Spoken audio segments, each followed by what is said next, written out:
25వ అఖిల భారత సాయి మాస్టర్ భక్త సమ్మేళనానికి చేసిన గురుబంధువులందరికీ స్వాగతం, సుస్వాగతం. ఈ 25వ కార్యక్రమాన్ని ఆచార్య భరద్వాజ సేవా సంస్థ సూళ్ళూరుపేట వారి ఆధ్వర్యంలో నిర్వహించుకోవడం జరుగుతుంది. ఇదాన్ని మనందరికీ కూడా చాలా ఆనందదాయకమైన పండుగ. కూడా నిన్న మాస్టర్ గారు ఊరేగింపు కన్నుల పండుగ జరిగింది. ఇప్పుడు మన ఆధ్యాత్మిక ప్రవచనాలు కార్యక్రమం ప్రారంభం చేస్తున్నాం. మొదటి రోజు కార్యక్రమంలో భాగంగా జ్యోతి ప్రజ్వలన చేయవలసిందిగా షిరిడి సాయి సేవా ట్రస్ట్ ఆచార్య భరద్వాజ సేవా సంస్థ ఓం శ్రీ గురుభ్యో నమః. హరి ఓం. ఓం లక్షం యోగామణీయే ఆదం యజ్ఞాయ ఆదం యజ్ఞమయే దేవీ స్వస్వస్తనః స్వస్తిర్మానుషేభ్యః ఓర్ధం జగాదేశజం జన్నో అస్యదేవదే చంద్రదుష్కరే. ఓం శాంతి శాంతి శాంతి. యర్ణవర్ణాం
హరిణీం అఖిల భారత సాయి మాస్టర్ భక్త సమ్మేళనం సూళ్ళూరుపేట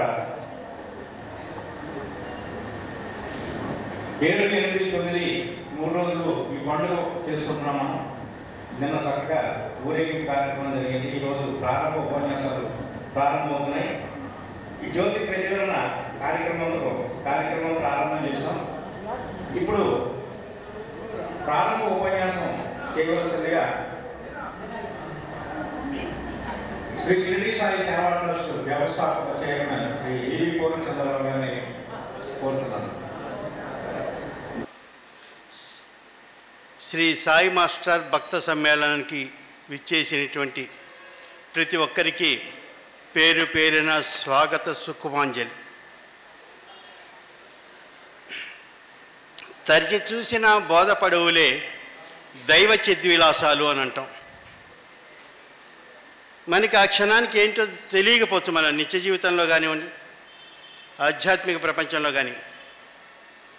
కానీ దైవం ఒక చిద్విలాసాన్ని తరుస్తాడు. మనం ఒక్క అడుగేస్తే 10 అడుగులు మన వైపేసి తన ఆధ్యాత్మిక పదం వైపు నడిపిస్తూ ఉంటాడు ఆయన.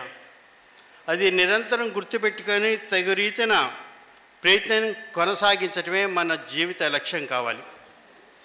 ఆ దిశగా అడుగులు వేస్తూ తండ్రికి తగ్గ బిడ్డల కంటే మీ భాండాగారాలను నింపుకోండి అని సాయి బోధించినటువంటి సూక్తిని తన నిత్య జీవితంలో నిజ జీవితంలో ఆచరించి ఆచార్యులై లక్షలాది మందికి మార్గదర్శులై వాళ్ళ హృదయంలో సాయి స్వరూపంగా కొలువైనటువంటి పూజ్య ఆచార్య ఎక్కిరాల భరద్వాజ గారి పేరిట జరుగుతున్నటువంటి ఈ రజతోత్సవ వేడుకల్లో పాల్గొవటం ఒక రకంగా మన పూర్వజన్మ సుకృతమే. కొంచెం పూర్వాపరాల్లోకి వెళ్తే 1982 ఈ సుళ్ళూరుపేటలోనే మొట్టమొదటిగా నాకు పరిచయం అయింది మాస్టర్ గారితో. అల్లు భాస్కర్ రెడ్డి గారి ఇంట్లో మాస్టర్ గారితో నాకు పరిచయం జరిగింది. ఫిబ్రవరి 3వ తేదీ 1989 చివరిసారిగా కూడా మాస్టర్ గారితో ప్రత్యక్ష అనుబంధం జరిగింది కూడా ఈ సుళ్ళూరుపేటలోనే.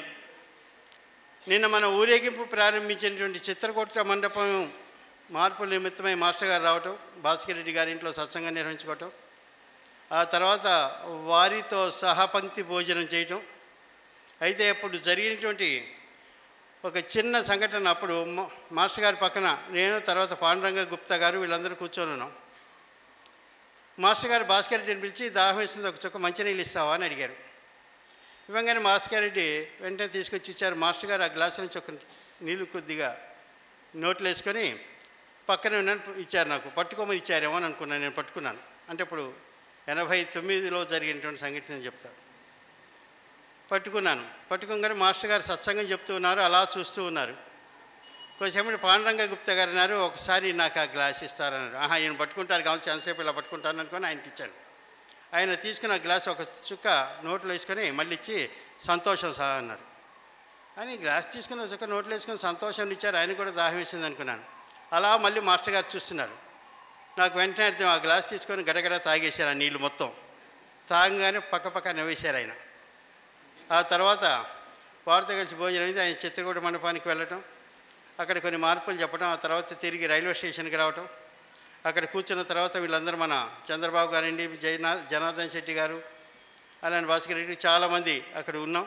అంత అయిన తర్వాత మాస్టర్ గారిని షిరిడీలో తీసినటువంటి ఫోటోలు ఆల్బమ్ ఆయన ముట్టుకొని ఇస్తే సజీవం అవుతుందని చెప్పి భావంతో వారికి ఇస్తే ఆయన చూసి ఒక్కొక్కటి చాలా బాగుందని చెప్పి అడిగి తర్వాత ఆ ఆల్బమ్ మొత్తం నాకు ఇస్తావని అడిగారు. తీసుకోండి మాస్టర్ అన్నారు. నీకు ఎలా అన్నారు. నా దగ్గర నెగిటివ్ ఉంది, నేను ప్రింట్ వేయించుకుంటానన్నాను. వెంటనే జనార్దన్ శెట్టి గారు అన్నారు, మరి ఒక్కొక్కటి చూసి చాలా బాగుంది అంటున్నారు కదా, మొదటే అడిగితే ఇచ్చేవారు కదా అని, కుర్రాన్ని పరీక్షించాలి కదా అన్నారు. తర్వాత సంచిలో పెట్టుకున్నారు. ఆ తర్వాత ట్రైన్ వచ్చింది, ఎక్కారు. ఆ వాకిట్లో నుంచున్నారు, 2 కడ్డీలు పట్టుకొని నుంచున్నారు. మేము అందరం వాకిట్లో నుంచున్నాం. అలా చూస్తున్నారు. తర్వాత రైలు కదిలింది. మాస్టర్ గారు ఇలా చేయుపుతూ కనుమరుగైనారు. అది ఫిబ్రవరి 3వ తారీఖు 1989 సంవత్సరం. అలా ఆ రైలు దూరంగా సాగిపోతుంది. వారు మా కరుదృష్టి దూరం అయినారు. కానీ ఆ తర్వాత ఏప్రిల్ 12వ తారీఖు చైత్ర శుద్ధ సప్తమి రోజున నిజంగానే ఈ సృష్టి చైతన్యంలో లీనమైపోయినారు ఆయన. ఆ రోజు ఏప్రిల్ 12వ తారీఖు సమాధి చెందిన రోజు. ఆ సమాధి దగ్గరికి వచ్చి వారి పాదాలు పట్టుకొని ఒక ప్రమాణం చేశాను. మీరు దేనికోసమైతే ప్రయత్నం చేశారో దాన్ని నిలబెట్టడానికి నా సాయి శక్తిలో ప్రయత్నం చేస్తాను. ఆ శక్తిని సాయికి చెప్పి ఇప్పించండి అని అడిగాను. అప్పట్లో ఆయన సాయి స్వరూపులు అనేటువంటి అవగాహన జ్ఞానం నాకు లేకపోవటం వల్ల. తర్వాత అయోధ్య స్వామి గారితో మాట్లాడి మళ్ళా తిరుగు ప్రయాణంలో మళ్ళీ అలా నిన్నిద్దులప్పుడు జయమ్మ గారు వీళ్ళందరూ కూడా మాస్టర్ గారి పక్కన కూర్చొని మరో నందీప్ అనుకుంటాను చదువుతున్నారు. ఆ రోజు మళ్ళీ మాస్టర్ గారి పాదాలు సాకి నమస్కారం చేసుకొని వెళ్ళిపోయినా. శ్రీహరికోటలో అప్పుడు పనిచేస్తున్నాను. దీని దగ్గర మనకి మందే, ఇది మన ప్రాంతంలో మన దగ్గరే జరుగుతుంది. అందుకే ఆయన లీలా విలాసాలు అంటాను. ఆ శ్రీహరికోటలో అప్పుడు పనిచేశాను. అలా చేసిన 1 year తర్వాత ఆ తర్వాత మా ఇన్ఛార్జ్ నరసింహమూర్తి గారు పూర్ణచంద్రరావుని ఇక్కడ ఉంటే కన్నా శ్రీహరికోటల కంటే కూడా విశాఖపట్నం స్టీల్ ప్లాంట్లో మంచి అభివృద్ధి ఉంటుంది, అక్కడికి వెళ్ళి నువ్వు ఆంధ్ర యూనివర్సిటీలో ఇంకా బీటెక్ అవన్నీ చదువుకోవచ్చు వెళ్ళు అని చెప్పి ఆయన అన్ని అప్లికేషన్ పూర్తి చేసేసి పంపించడం. అక్కడ పోస్ట్ అడిగితే టెలికాం డిపార్ట్మెంట్లో వెళ్ళటం, సెలెక్ట్ అయిపోవటం. ఆ తర్వాత వాళ్ళు 1990 జూలైలో జాయినింగ్ ఆర్డర్ పంపించడం జరిగింది. అప్పుడు మా సత్సంగ సభ్యులందరికీ కూడా తెలిసింది ఈయన పూర్ణచంద్ర మీ అందరం కూడా మాస్టర్ గారి అనుగ్రహంతో శ్రీహరికోటలోనే సత్సంగాలు చేస్తూ ఉండేవాళ్ళం. ఇంకా నేను రిలీవ్ అయిపోయి వెళ్ళిపోతున్నానని చెప్పి రిజైన్ లెటర్ ఇచ్చేసాను షార్లో. ఇచ్చేసిన తర్వాత వాళ్ళందరూ అన్నారు, చాలా బాధపడ్డారు, మనం సత్సంగాలు నిర్వహించుకుంటున్నాం కదా, ఇక్కడి నుంచి మీరు అది అండర్టేకింగ్, ఇదేం గవర్నమెంట్ ఆఫ్ ఇండియా, ఇక్కడి నుంచి వెళ్ళిపోవటం అన్నారు. మరి ఎందుకు ఆ ఊపులు అలా చేశారు మా నరసింహ గారు. అయిపోయింది, ఆగస్టు మాసం కూడా గడిచిపోయింది, చివరికి వచ్చేస్తున్నది. అలా వచ్చే సమయంలో నేను అనుకున్నాను కదా, ఇంకా వీళ్ళందరూ బాధను చూసి ఇంతమందిని వదిలేసి నేను ఇంత సత్సంగాన్ని వదిలేసుకుని వెళ్ళి అక్కడ ఏం చేస్తాను నేను అందరు స్టీల్ ప్లాంట్కి. వాళ్ళేమో రిమైండ్ చేస్తూ ఉన్నారు, బాబు మీ జూలైలో ఆర్డర్ పంపించాను, నీకు ఇంతవరకు వచ్చి జాయిన్ అవ్వట్లేదని. ఇక్కడ చూస్తేనేమో రిలీవింగ్ ఆర్డర్ ఇవ్వలేదు. ఇంకా ఆగస్టు నెలాఖరు అయిపోయింది, సెప్టెంబర్ 1వ తారీఖు వచ్చింది. నేను చెప్పాను కదా మా ఆవిడతోటి, ఇంకెళ్ళని ఇంతమంది ఏడుస్తున్నారు. మా హెడ్ గారి దగ్గరికి వెళ్ళి పిఆర్ రామకృష్ణను ఆయన అన్నారు, ఆయనతో నేను రిజైన్ విత్డ్రా చేసుకుంటున్నానండి, ఇంకా 2 నెలలు అయిపోయింది నేను అప్లై చేసి వెళ్ళిపోవాలని. అక్కడ వాళ్ళు స్టీల్ ప్లాంట్ వాళ్ళు తగ్గ పిలుస్తున్నారు, వచ్చి ఎప్పుడు జాయిన్ అవుతామని. కాబట్టి నేను విత్డ్రా చేసుకుని చదువుదామని ఇంకా డ్యూటీకి వెళ్ళాను. 9 గంటలకు క్యారేజ్ తీసుకొని డ్యూటీకి వెళ్ళాను. ఆ తర్వాత మన నరసింహమూర్తి గారితో ఒకసారి నేను ఆఫీస్కి వెళ్ళేసి హెడ్ గారితో మాట్లాడతానండి, విత్డ్రా చేసుకుంటాను అంటే, ఈ లోపల నేను గురించి మన రామకృష్ణ గారు హెడ్ గారు చెప్తున్నారు, సార్ కొంచెం డ్యూటీలోకి వస్తే ఒకసారి బయటకు పంపిస్తాను. 0 పాయింట్లో ఇప్పుడు లాంచ్ ప్యాడ్లో డ్యూటీ నాది, లాంచ్ ప్యాడ్ దగ్గర. సరే, ఆ తర్వాత 0 పాయింట్ వచ్చి ఏదో వెహికల్ పట్టేసుకొని మళ్ళీ మన కాలనీ దగ్గర ఎవరితో మా హెడ్ గారి దగ్గరికి వెళ్ళాం. కొంచెం నీ గురించి పొద్దున అనుకున్నాను, బెంగళూరు నుంచి ఫ్యాక్స్ వచ్చింది, నేను ఇమీడియట్గా రిలీవ్ చేయమని. అంటే మన ఇష్టంతో సంబంధం లేదు. నేనేమో వెళ్ళి పర్మిషన్ తీసుకొని వచ్చి 10ంటికి ఎప్పుడో హెడ్ గారు ఫ్రీగా ఉంటారు కదా, నేను విత్డ్రా చేసుకుంటాను, వెళ్ళిపోదాం చదువుదాం అనుకున్నాను. ఈ లోపల ఆయన నీ గురించి ఎదుగుతున్నారు, వెళ్ళాను, పర్మిషన్ ఇచ్చేసారు ఆఫీసులో. వెళ్ళి చూస్తే ఆయన, నేను ఇంకేం చెప్పబోతున్నాను, నీకు బెంగళూరు నుంచి ఫ్యాక్స్ వచ్చేసింది, ఇప్పుడు రిలీజ్ చేయమని ఈ రోజుకి అన్నారు. నాకు ఏమీ సెటిల్ చేయలేదు, వెంటనే రిలీవ్ చేయన్నారు. సెప్టెంబర్ 3వ తారీఖు 2 రిలీవ్ చేశారు. వెంటనే 11 గంటలకు అనుకుంటారు, 10:30-11 క్యారేజ్ తీసుకొచ్చి ఇంట్లో పెట్టి ఇట్లా ఏంటంటే అప్పుడే డ్యూటీ నుంచి వచ్చేసారు, ఆఫీసులో చెప్పారు అన్నారు. చెప్పడం కాదు, ఈ క్షణం నుంచి శ్రీహరికోటకి మనకి రుణం తీరిపోయింది. మాస్టర్ గారు అక్కడికి వెళ్ళిపోయినాం. సెప్టెంబర్ 1వ తారీఖు తీసుకొని 2వ తారీఖు బయలుదేరిపోయినా, 3వ తారీఖు జాయిన్ అయినాను. 3వ తారీఖు అవధూత శ్రీ చీరాల స్వామి గారి ఆరాధనోత్సవం. ఆ రోజు స్టీల్ ప్లాంట్ జాయిన్ అవ్వటం జరిగింది. ఈ సత్సంగాలు మానలేక ఇంకా నిరంతరం అక్కడ సత్సంగాలు చేసాం. అక్కడ సాయి గురించి ఏమి తెలియదు, ఎవరికీ కూడా తెలియదు. అప్పుడు బీచ్ రోడ్లో ఒక బాబా మందిరం ఉండేది మాకు. అప్పుడు అది 30 కిలోమీటర్ల దూరం ఉంటుంది మా స్టీల్ ప్లాంట్ టౌన్షిప్ నుంచి. స్టీల్ ప్లాంట్ అక్కడికి వెళ్ళేప్పుడు బాబా దర్శనం చేసుకుని ఇంకా అలా కాదు, ఇంటి దగ్గర సత్సంగాలు ప్రారంభించేసాను. ఫిబ్రవరి 2వ తారీఖు 91వ సంవత్సరంలో ఫిబ్రవరి సత్సంగాలు మార్చాను. ఈ రోజు వరకు కూడా సత్సంగాలు ఆగలేదు. అంటే తరచి చూసిన దైవ చిద్విలాసాలని అక్కడికి వెళ్ళిన తర్వాత మాస్టర్ గారిని తలుచుకోవటం, అక్కడ ఉన్న వాళ్ళకి సాయి లీల అమృతం గురిచేత్తలేదు ఇవ్వటం వల్ల అనేక అనుభవాన్ని పొందటం. నేను మాస్టర్ గారితో అతి తగ్గి పరిచయం అనేటువంటి నాకే ఇంత అనుభవం చేసి మాస్టర్ గారి నిర్ణయం ఉంటుంది. ఓ చోట మాస్టర్ గారు లీలామృతం రాస్తారు, కాలచక్రం మీద తిరుగులేని సాయి శాసనం రాయబడింది అని. కాబట్టి ఒక్కసారి వారి పాదాలను పట్టుకున్న తర్వాత మన జీవితాన్ని ఉన్నతంగా ఉత్తమంగా తీర్చిదిద్దటానికి వారి బాధ్యత వహిస్తారు. నువ్వు నిశ్చింతగా కూర్చో, అవసరమైందంతా నేను చేస్తాను, మీ భారములు నాపై పడవేయుడు, నేను మ్రోసేదను కాదు. దానికి ప్రతీకగానే మాస్టర్ గారితో కొద్దిపాటి పరిచయం ఉన్నటువంటి నాకెంత అనుభూతులు జరిగినప్పుడు కొన్ని వందల గిరిజన గ్రామాలకు వెళ్ళి విశాఖపట్నం, శ్రీకాకుళంలో సాయి తత్వాన్ని చెప్తున్నాను. నేను చెప్తేనే వీళ్ళంత అనుభూతి పొందుతున్నారే. భానుప్రకాశ సమానుడైనటువంటి మాస్టర్ గారితో కలిసి మెలిసి జీవించి ఆయన ద్వారా అనేకమైనటువంటి బోధలు అందుకున్నటువంటి వారి యొక్క సాంగత్యం నేను నేర్పటమే కాకుండా నా సాటి వారందరికీ కూడా అందిస్తే వాళ్ళందరూ కూడా ఇంకా ఉత్తమమైనటువంటి మార్గంలో ఇచ్చి జీవితాన్ని ఉన్నత పదం వైపు మలుచుకుంటారు కదా అనే భావనతోటి సాయినాథుడు సమాధి చెందిన 1918వ సంవత్సరం, మాస్టర్ గారు జన్మించింది 1938, సమాధి చెందింది 1989. ఆ శతాబ్దిలో నేను కూడా జన్మించాను. 21వ శతాబ్దం 2000 సంవత్సరంలోకి అడుగుపెట్టాను. 2100కి నేను ఉంటాను, గ్యారంటీ లేదు ఉండడం. కాబట్టి అంత సాయినాథుడు ఆయన అనుగుబిడ్డడైనటువంటి పూజ ఆచార్య ఎక్కిరాల భరద్వాజ గారు సృష్టి చైతన్యంలో లీనమైన శతాబ్దిలో నేను నూతన శతాబ్దిలోకి పయనించాను. కాబట్టి దానికి గుర్తుగా ఏదన్నా చేయాలనే తలంపుతోటి తపనతోటి ఇందాక చెప్పినట్టు ఒక దీపం వెలిగిస్తే కొంత వెలుగు మన వరకే, మన కుటుంబానికే పరిమితం.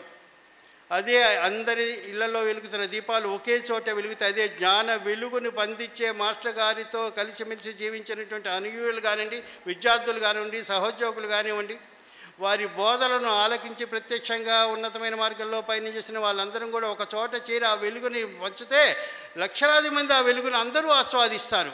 ఆ వెలుగు ఒక చోటే ఉండిపోకూడదనే భావనతోటి 2000 సంవత్సరంలో మొట్టమొదటిసారిగా ఉక్కు నగరం విశాఖపట్నంలో అఖిలాంధ్ర సాయి మాస్టర్ భక్త సమ్మేళనం పేరిట ఈ సమ్మేళనాన్ని ప్రారంభించడం జరిగింది. దానికి నాంది అదే. అందుకే అయినా నువ్వు చేయాల్సింది ప్రమాణం చేశావు కదా, కాబట్టి నువ్వు ఇక్కడ ఈ యొక్క ద్వీపంలో ఉండిపోతే సరిపోదు, శ్రీహరికోటలో బయలుదేరు. అందుకని మన ఇష్టాలను జయించటమే. బయట వర్షం కురుస్తుంటే నువ్వు ఇంట్లో కూర్చొని పకోడీలు వేయించుకొని తింటాం కాదురా, బయటికి వెళ్ళి ఒక గొడుగు తీసుకొని కనీసం అవతల వాడు తలైనా తడవకుండా నీ సహకారాన్ని అందించు మాస్టర్ గారు చెప్పి చేయించినటువంటి కార్యక్రమం ఇది. ఒక్కొక్క అడుగు ముందుకు సాగుతూ ఈరోజు ఇంత ఒటుడు ఎంత అయినట్టుగా 25వ రజతోత్సవ సమ్మేళనానికి ఇది మరలా నేను మాస్టర్ గారితో పరిచయమైనటువంటి ఈ సుళ్ళూరుపేట వేదిక కావటం వారి లీలా విలాసాలను భాగంలో దానిలో కూడా నేను మనందరి హృదయాలలో జ్ఞానజ్యోతిని వెలిగిస్తున్న మాస్టర్ అందరి హృదయాలలో కూడా దాన్ని దేదీప్యమానం చేయాలని జ్యోతి ప్రకాశనం చేసే అవకాశం కలిగించటం వారి యొక్క లీలా విలాసాలలోని అంతర్భాగం మాత్రమే. చివరిగా ఎందుకంటే ప్రారంభంలో కొంత 2 నిమిషానికి కలిపి ఒక 2 నిమిషాలతో ముగించబోతున్నాను. మన ఇష్టాలను జయించటమే సాధన. మాస్టర్ గారు ఈసారి చెప్పినారు, మనం ఒక చోట విందు భోజనాన్ని వెళ్తాం, ఎవరైనా పిలుస్తున్నప్పుడు వెళ్తాం, అక్కడ అనేకమైనటువంటి పదార్థాలు వడ్డిస్తారు. వాటిలో ఒకరికి బాగా మనకి ఇష్టమైంది ఏదో ఆరగిస్తాం చక్కగా. ఈరోజు గోంగూర పచ్చడి చేశారండి, చాలా బాగుంది. ఇంకా ఏదో చాలా ఐటమ్స్ పెట్టారు, కానీ ఎందుకని గోంగూర పచ్చడి రుచి చూడంగానే నాకు కడుపు నిండిపోయింది, చాలా కాలానికి తినని చెప్పి దాంతో మొత్తం అన్నం తినాను, మిగతా వడ్డించారో తినలేదంటాం. అంటే ఎక్కడికైనా వెళ్ళినప్పుడు మనకి ఇష్టమైన ఆహారాన్నో లేకపోతే పదార్థాన్నో వ్యక్తులు కలిసినప్పుడు వాళ్ళతో మాట్లాడి మన భావాలను పంచుకోవటం, మనకు శారీరక శక్తి కలిగించేటువంటి ఆహారాన్ని తీసుకోవటం, మానసిక శక్తిని కలిగించేటువంటి భావాలను పంచుకోవటం చేస్తుంటాం. అలానే మన సంక్రాంతి జరిగినప్పుడు మా సత్సంగ సభ్యులందరూ కూడా కొంతమంది వాళ్ళ ఇళ్లలో చేసుకునే వంటలు తీసుకొచ్చి నాకు ఇచ్చారు. ఏం వండుతారండి? అరిసెలు వండుతారు, అరిసెలు, గారెలు, బొర్రలు అరిసెలును, సున్నలు, ఏవో రకరకాలు ఉంటాయి కదా, కారాలు, చక్రాలు అవి వండేసి తీసుకొచ్చారు. నిజంగా అరిసెలు అంటే ఇష్టమే నాకు కూడా. సరే తిందామని చూశాను. కొందరు పంపించినవేమో చాలా గట్టిగా ఉన్నాయి, కొందరు పంపించినవి బాగా నూనె ఉడుతున్నాయి, కొందరు పంపించినవేమో సాగుతూ ఉన్నాయి. మా ఆవిడతో అన్నాను కదా, అదే షాపులో తెచ్చుకున్నాం కదా, చాలా మెత్తగా ఉన్నాయి, నోట్లు వేసుకుంటే కరిగిపోతున్నాయి, వీళ్ళందరూ పంపించారు చూడు, రకరకాలు పంపించాం, వాళ్ళేమో ఇవి ఎవరు తింటారన్నాను. అని బయటికి రాగానే మాస్టర్ గారు చెప్పారు కదా, ఆయన సందేశమే ఆచరణ. వాళ్ళందరూ అత్యంత ప్రేమతోటి గురువుగారిని కొని గుండ్రాయి గారిని అనుకునే వాళ్ళు, మా గురువుగారికి మేము మొట్టమొదటి వండుకునే పదార్థం వాళ్ళిద్దరే కదా ఉంది, కాబట్టి వాళ్ళకి ఇద్దాం బాగుంటుంది. మనం వండుకున్న అరిసెలేవో వాళ్ళకి చేతనైతే వండుకొని అరిసెలో ఆ చక్రాలు అవన్నీ తీసుకొచ్చి ఇచ్చేశారు. వాళ్ళు ప్రేమతో ఇవ్వాలని ఇచ్చారు తీసుకొచ్చి. వాళ్ళకి ఎంత వండటం చేతనైతే అంత మేరకు వండి వాళ్ళని తీసుకొచ్చి ఇచ్చారు. దాంట్లో దాని ప్రేమ ఉంది. అంతే తప్ప షాపులో వండినట్టుగా చక్కగా అద్భుతంగా తయారు చేసే స్థితి వాళ్ళకు ఉండకపోవచ్చు, కానీ షాపు వాళ్ళలో లేనటువంటి ప్రేమతత్వం దాంట్లో నిబిడీకృతమైంది. అది మనం దాన్ని ఆస్వాదించాలని చెప్పి ఇష్టం నా లేకపోతే అన్నీ తీసుకున్నాను. అలానే ఏదైనా కార్యక్రమానికి వెళ్ళినప్పుడు అన్నీ మనకి నచ్చాలని లేదు, మనకి నచ్చినట్టు ఉండాలని లేదు. అక్కడికి వెళ్ళినప్పుడు మనం మనసారా కడుపారా మనం ఏదైతే తీసుకోగలుగుతామో దాన్ని తీసుకొని వెళ్ళిపోవటం. మార్కెట్కి వెళ్తాం, అనేక వండుతూ ఉంటాం, మనం సొరకాయలు బీరకాయలు తెచ్చుకుంటాం, మిగతా వాళ్ళకి ఏం కావాల్సి ఉంటే అవి తెచ్చుకుంటారు, మిగతావి ఎలా ఉన్నాయో మనకి సంబంధం లేదు. కాబట్టి ఎక్కడికైనా అలా వెళ్ళిపోయి ఆ జ్ఞానబోధన మనం అందుకుంటూ అందరికీ అందించుకోవడానికి మనం ఎక్కడికైనా అదే తృప్తి. అప్పుడు నిజంగా మనసు నిండిపోతుంది, మనకి కావాల్సింది వెతుక్కున్నప్పుడు. అలా కాకుండా మనకి అవసరం లేని వాటిని గురించి వెతుక్కుంటూ వెళుతున్నప్పుడు మనసంతా కూడా ఆందోళనతో నిండిపోతూ ఉంటుంది. కాబట్టి క్షణక్షణము ఆత్మవికాసానికి కృషి చేయటం ఒకటే మానవ జీవిత లక్ష్యం కావాలి. ఆ బోధన అనుసరిస్తూ 25వ సమ్మేళనాన్ని మళ్ళీ మరింత ఉన్నతంగా తీర్చిదిద్దే భావనతోటి మన చంద్రబాబు గారు అండ్ కమిటీ వారు ఒక చిన్న వాక్యం రాశారు. ఇదే సమ్మేళనానికి నాంది, ముందుకు నడవటానికి చేయూత, చేయి చేయి కలుపుదాం, అందరికీ చేయితనిద్దాం, అందరినీ ప్రేమిద్దాం, అందరి ప్రేమను పొందుదాం. ఇందాక చెప్పిన వాటిలో నువ్వు పొందిన అనుభూతిని, అనుభవాన్ని నలుగురితో పంచుకోవటం, వాళ్ళలోంచి అందేది మనం పొందటానికి ప్రయత్నం చేద్దాం. అవతల వారి పట్ల ప్రేమను చూపిద్దాం. అవతల వాడు ఇందాక చెప్పినట్టుగా వాళ్ళ ఇష్టమే, వాళ్ళకి నాకు నచ్చినా నచ్చపోయినా వాళ్ళకి ప్రేమతో ఇచ్చిన ఆహారం ఇచ్చినప్పుడు, ఆహా ఎంత ప్రేమతో ఇచ్చంటే నేను నిజంగా తీసుకున్నారు అయినా వాళ్ళు ఎంత ఉప్పొంగిపోతారో, నాకు నచ్చలేదని పక్కన పెట్టేసి వాళ్ళు ఎంత బాధపడతారో ఆలోచించిన చిన్న పని మనం ఏం చేయగలం. మనం ఆస్తులు రాసి ఒక్కర్లేదు, వాళ్ళు వెంటపడి తిరక్కర్లేదు. దాన్ని చిన్నగా చిరునవ్వుతో ఆమోదిస్తే వాళ్ళ హృదయం అంతా కూడా ప్రేమతో నిండిపోతుంది. అదే కొనసాగించుకుంటూ ముందుకు సాగాలని, అలా ఒకరినొకరిని చేతినిచ్చుకుంటూ మన హృదయం అంతా కూడా ఆధ్యాత్మిక భాండాగారంతో నింపుకొని ముందుకు సాగాలని ఈ సమ్మేళనం యొక్క లక్షణం. ఈ సమ్మేళనం ఎవరో ఒక సంస్థ నిర్వహించటం, డబ్బున్న వాళ్ళు మాస్టర్ గారి ద్వారా అనుభూతి పొందితో చేసిందే కాకుండా మన హృదయ లోతుల్లో గూడు కట్టుకున్న మాస్టారుపై అపారమైనటువంటి ప్రేమ విశ్వాసాలతో వారు అడిగినటువంటి ₹2 దక్షిణ ఇవ్వటం కోసం కూడా ఆయా ప్రాంతాల వాళ్ళు తమ హృదయ లోతుల్లో మాస్టర్ గారిపై నింపుకున్నటువంటి ప్రేమతత్వాన్ని బాహ్య రూపంలో వెల్లడి చేయటానికి సాయి శక్తులా 1 సంవత్సరం పాటు తపస్సుగా భావించి రూపకల్పన చేసి మనకు అందిస్తున్నది ఈ సమ్మేళనం. కాబట్టి తపస్సు అలా కేవలం మాస్టర్ గారిని అనుసరిస్తూ వారి ద్వారా ఉన్నతమైనటువంటి భావాలను పెంపొందించుకుంటూ ఉన్నత పదంలో పయనం చేస్తున్న వాళ్ళు ప్రతి ఏడాది ఒక్కొక్క ప్రాంతంలో ఈ సమ్మేళనాన్ని నిర్వహించుకుంటూ వస్తూ ఈ రోజుకి 25వ సంవత్సరంలోకి రజతోత్సవంలోకి అడుగుపెడుతుందంటే ఇంత అద్భుతమైనటువంటి అవకాశం కానీ, అద్భుతమైనటువంటి సమ్మేళనం కానీ నాకు తెలిసి మరి ఎక్కడా జరగలేదు. ఆ సంస్థలు నిర్వహించడం కానీ, లేకపోతే ఆ యొక్క గురువులు ఆదేశిస్తే చేయటం జరుగుతుంది. కానీ ఒక వ్యక్తి మీద ఆయన సమిష్టి శక్తి సాయి స్వరూపులైన భావిస్తూ అందరూ కలిసి నడుద్దాం, మనం నడిచే దోవలో 10 మందిని కలుపుకొని ముందుకు సాగుదాం అనే భావనతోటి సమ్మేళనం గత 24 సంవత్సరాలుగా కొనసాగుతూ ఇప్పటికి అడుగు పెడుతుందంటే మన అందరిపై ఆయన యొక్క అపారమైనటువంటి కృపా అమృత దృష్టి ఎంతగా ఉందో ఆలోచించండి.